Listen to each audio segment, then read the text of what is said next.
And this week, the best things about the updated Kia Seltos.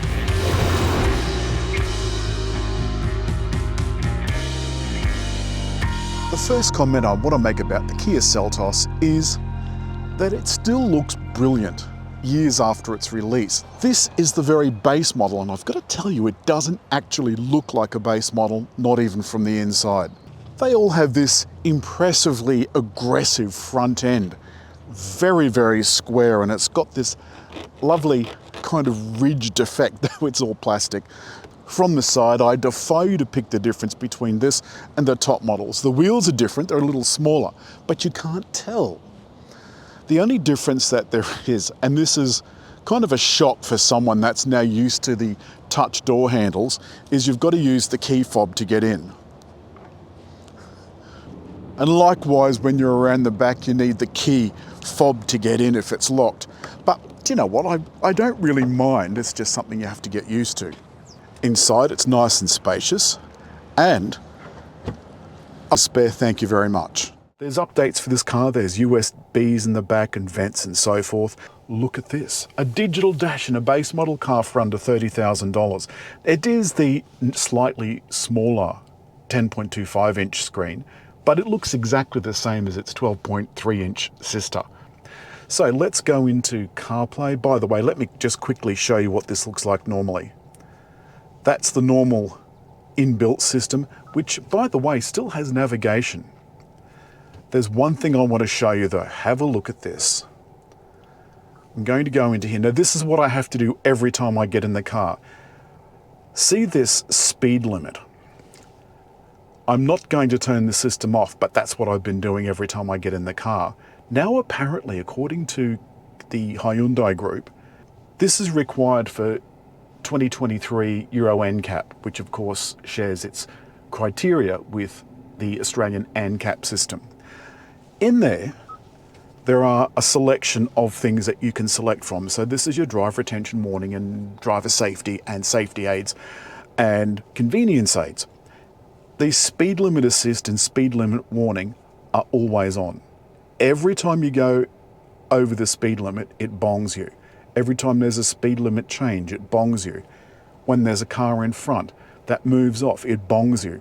I turn all those things on. I don't want any of that happening while I'm trying to concentrate on the road. Thanks very much. So I turn it off, and I have to do that every time I get in the car because it resets itself. However, I'm going to leave it on, and I'm going to show you why.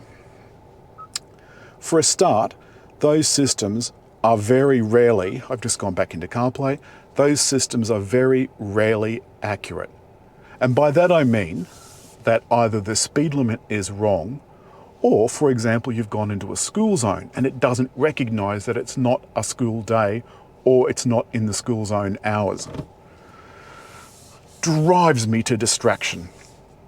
The instruments are laid out exactly the same way as previously. They haven't changed this from launch. The only thing is, this does have almost the full set of driver aids. So it's got blind spot monitor and lane control, lane centering, lane departure. It's also got cruise control, but the cruise control isn't active. And by that I mean it doesn't slow down when you get to a car in front. You've got to remember to do that yourself. Right, so one thing that I didn't go through was that all of the range has a two-wheel drive option, and that's the front wheels, and it's driven by a 2-litre motor and this CVT. And Kia knows I really hate CVTs. Every car company knows I loathe CVTs. Any driver hates CVTs. But there are some people that aren't drivers, they're just transport operators, and they don't care. And to you I say, good for you. I can't fault you for that. Right. Now,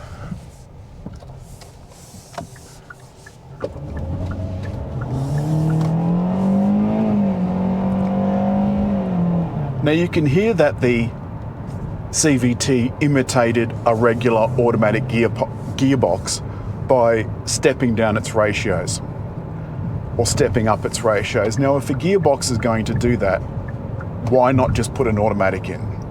I want to touch on the steering in this model. Now remember, the all-wheel drive models have a 1.6 turbo and an 8-speed automatic. But this 2-litre engine is actually still okay. Let's get on to the handling of this. This is a GayCarBoys tuned car. Okay, that's the speed limit changing. So it changed and then flashed, but still didn't tell me that that's why I was getting a bing. So every time there's a change, every time you go over, even if it's the wrong speed, even if it's showing the wrong speed, it bongs at you. We'll see how you like it after 10 minutes. Back to the handling. GayCarBoys has tuned this car. It's now 80. Case in point. So that was it changing the speed limit. The loud bong was that I was going over the speed limit, even though it was in an 80 zone. And the little bong was it changing speed limit on the dashboard. Now, back to GayCarBoys. He is a sporting man of a sporting bent, and he's Kia's tuning man. They get him in to do all of their models, and the only time that changed was during COVID, when it was difficult for him to travel. And Graham has a tendency to tune the suspension of cars to a sportier ride and handling. And at that, he is brilliant. Kia give him a list of things that he can have, and he will go, yes, I'll have that, thank you very much. Some of the other things that are new for this car are the connected services. So up here you can see an SOS button and a Kia connected button. That's part of the over-the-air updates. So all of the cars that have over-the-air updates also have that annoying speed sign recognition system. Now you see this is bonging at me now. I'm on the freeway and it's 110 zone, but because it's still 80, now it's 110. That little bing was 110. So it was wrong. It was wrong, but it was telling me I was wrong. If you can't rely on a system 100% of the time, what good is it? One thing that I've noticed the Koreans do really, really well is this lane keep assist. It is brilliant. Now it's bonging me, but I've got the car is supposed to be keeping its own speed. I've got it set at the right one. Dear God in heaven. So you can see now why I turned that system off, and in town it's even worse. So I can't stand this anymore. No, I'm sorry, Roland, I can't stand it.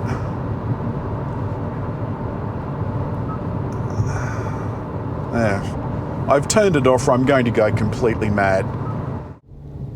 Now we're back in town. I've activated or reactivated the system.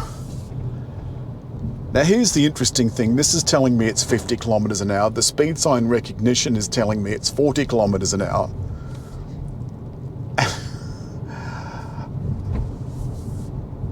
And I've just entered a 40 kilometer an hour area and I'm doing 40 kilometers an hour.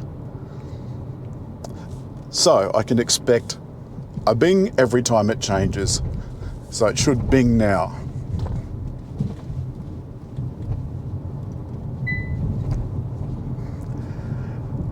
So it's gone from 40 to 50.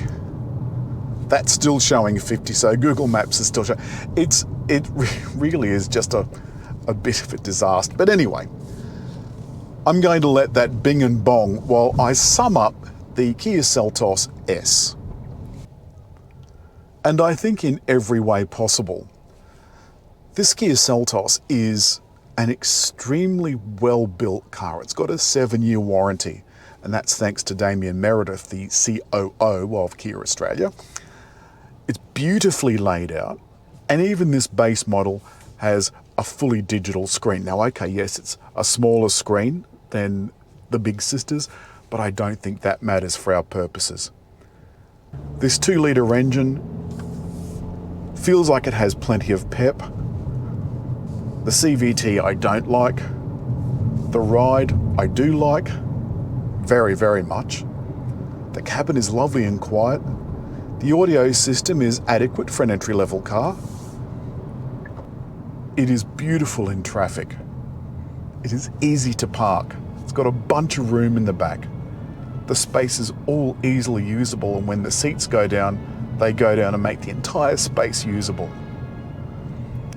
But Kia is bringing out a bunch of new EVs over the coming years. So you'll be able to choose a green, polar bear friendly option if you so desire. That's all this week from Kia's Seltos. I liked it when it was released and I still like it now. As always, hit like, leave a comment, and just over there to subscribe.